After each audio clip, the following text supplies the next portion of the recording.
Hello, it is true that Nigeria moved up 15 places from 146 to ranking at 131st on the 2020 World Bank's Ease of Doing Business Index.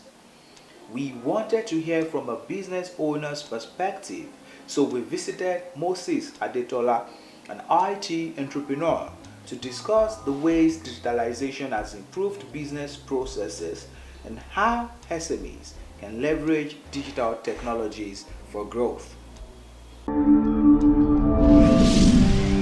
What do you do and how has it been doing business in Nigeria? I'm the founder and CEO of BigField Digital, and we're a creative digital agency based here in Ibadan, Oyo State, Nigeria.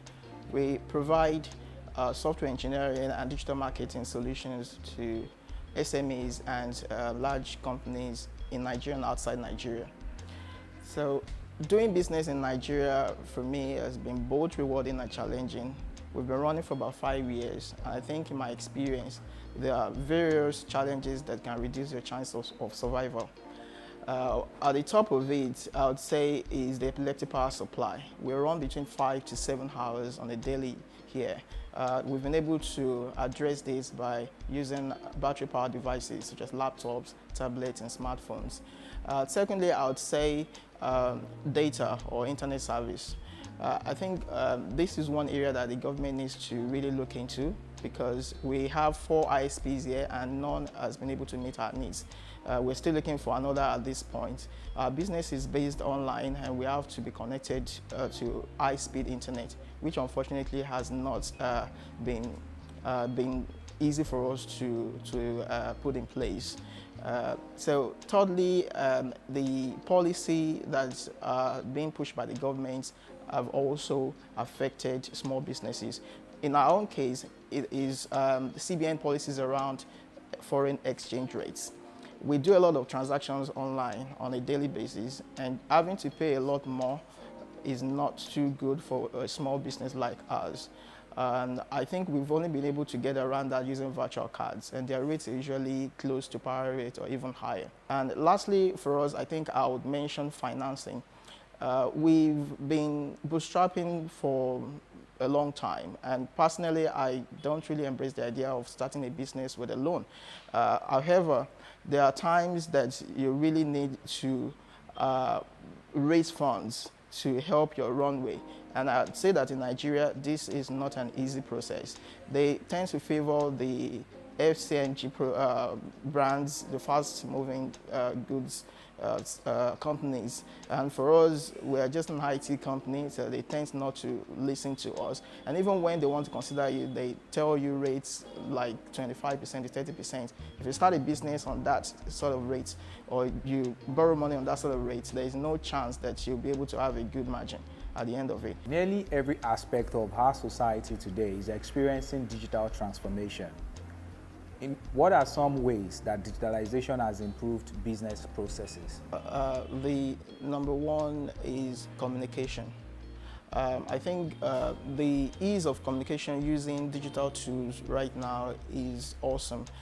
For us here, we use Slack to communicate even in the office. We have WhatsApp, we have other tools that small businesses can leverage to streamline their communication.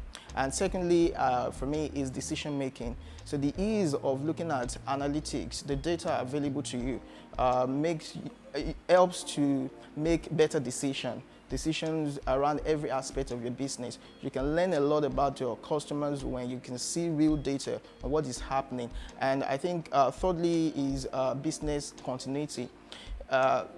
It is possible to store all your data online in the cloud now, unlike in those days that everything has to be in the cabinet. If there's fire or some sort of incident happens, you can lose your business overnight. So I think being able to pop online, use online apps, store data online, access data anywhere, everywhere, the ubiquity of this is really awesome.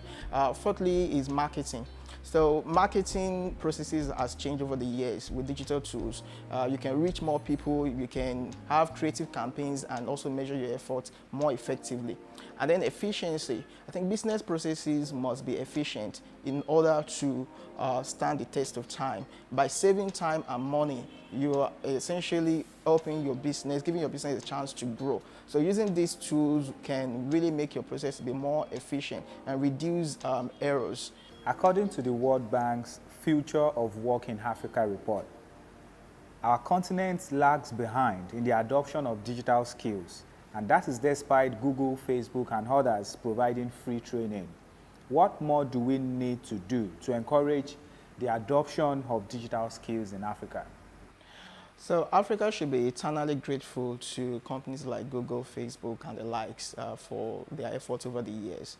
But I think for this effort to yield results, African government should embrace e-governance. Young people need to see practical application of digital skills in both the private and public sector. It will definitely help them see the future and see how they can also be part of it. Secondly, African government should create an enabling environment for young people to grow and to learn digital skills. The backbone of this is definitely data, internet service. By ensuring that data is more accessible, you're encouraging young people to be able to learn skills online. Let's talk about e-commerce. How can small businesses use e-commerce solutions to their advantage? So almost anything can be sold online. Perhaps the easiest way to get started is to get a shop on one of the established e-commerce platforms like Jumia, Sell-Off, Konga, and the likes.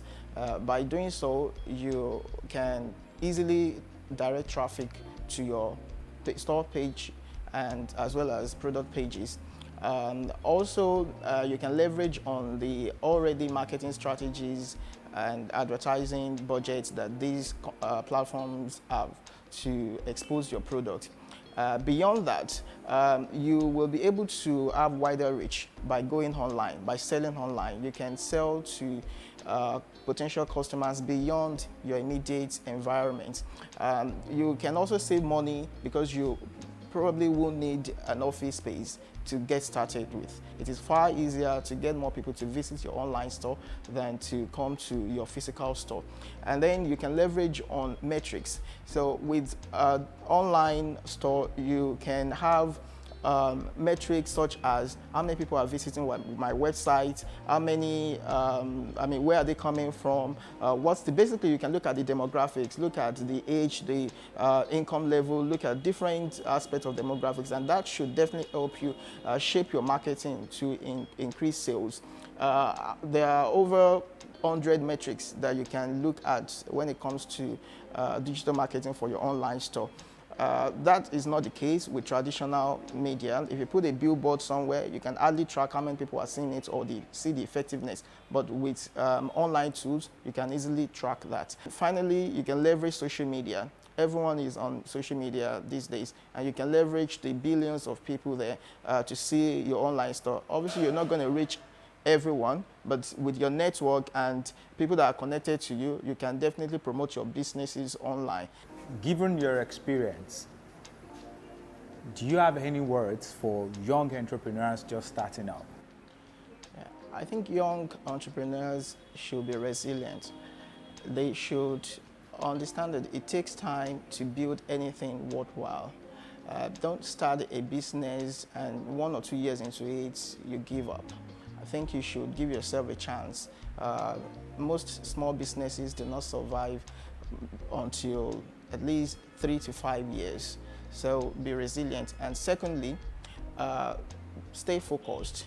You should probably run away from the idea of jack of all trades, master of none. Focus on doing one thing for a period of time, master it before thinking of another thing. Run a successful business before pivoting or diversifying into another. And finally, be innovative. By that, I mean anything that has been made can be made better. Look at ideas, existing ideas, and see how you can improve on it. There are so many ideas, whether around us or abroad. Just look at these ideas and think of a better way to do them. Thank you.